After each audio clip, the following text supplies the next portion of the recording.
Manila Press presents Songbirds, written by Christy, Lefteri, and performed by Georgiou, Indira Varma, Malik, and Lolita Chakrabarti.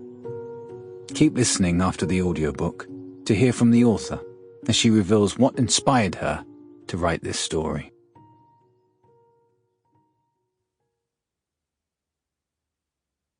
Chapter 1. Yanis. One day, Nisha vanished and turned to gold. She turned to gold in the eyes of the creature that stood before me. She turned to gold in the morning sky and in the music of the birds. Later, in the shimmering melody of the maid from Vietnam who sang at Theo's restaurant. Later still, in the faces and voices of all the maids that flowed along the streets like a turbulent river of anger, demanding to be seen and heard. This is where Nisha exists. But let's go back. We need to go back. Chapter 2. Petra. The day Nisha disappeared, we went to the mountains. The three of us put on our hiking boots and waited for the bus that goes up to Troodos, which comes just twice a day. Nisha would normally go out on her own on Sundays, but this time, for the first time, she decided to come along with Aliki and me. Oh, it was beautiful up there. The autumn mist mingled with the ferns and pines and twisted oaks.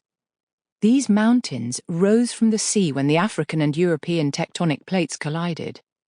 You can even see the Earth's oceanic crust.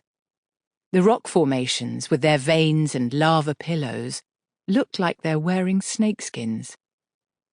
I love thinking about beginnings, like that story my aunt used to tell in the back garden. When the Creator finished his creation of the world. Petra, are you listening?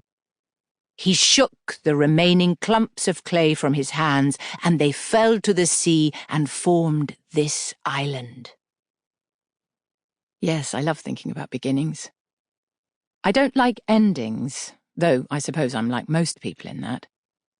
An ending can be staring you right in the face without your knowing it, like the last cup of coffee you have with someone when you thought there would be many more. Aliki played with leaves as Nisha and I sat beneath the heater at one of the small taverns on the trail we were taking, and drank coffee.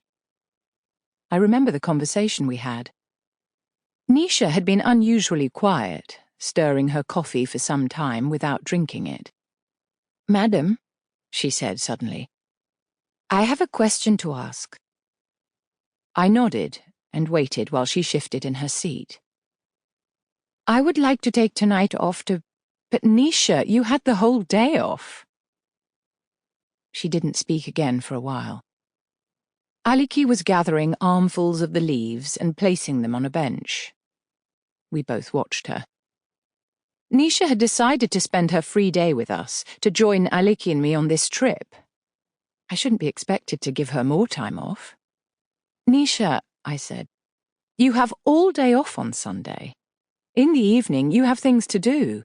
You need to help Aliki get her bag ready for school and then put her to bed." "Madam, many of the other women have Sunday night off too." She said this slowly. "I know for a fact that other women are not allowed to go gallivanting around at night." She acted like she hadn't heard this and said, "And I don't think Madam has plans tonight," giving me a sly look before returning her gaze to the coffee. "So maybe Madam could put Aliki to bed just for tonight? I will do extra duties next Sunday to make up for it." I was about to ask her where she intended to go. What was so important that she was willing to disrupt our routine? Perhaps she saw the disapproving look in my eyes, but there was no time for either of us to say anything because at that moment an avalanche of leaves was released over our heads. Nisha screeched, making a pantomime of it, waving her hands in the air and chasing Aliki, who was slipping away down a path that led into the woods. I could hear them after a while in the forest, like two children, laughing and playing, while I drank my... Sample complete. Ready to continue?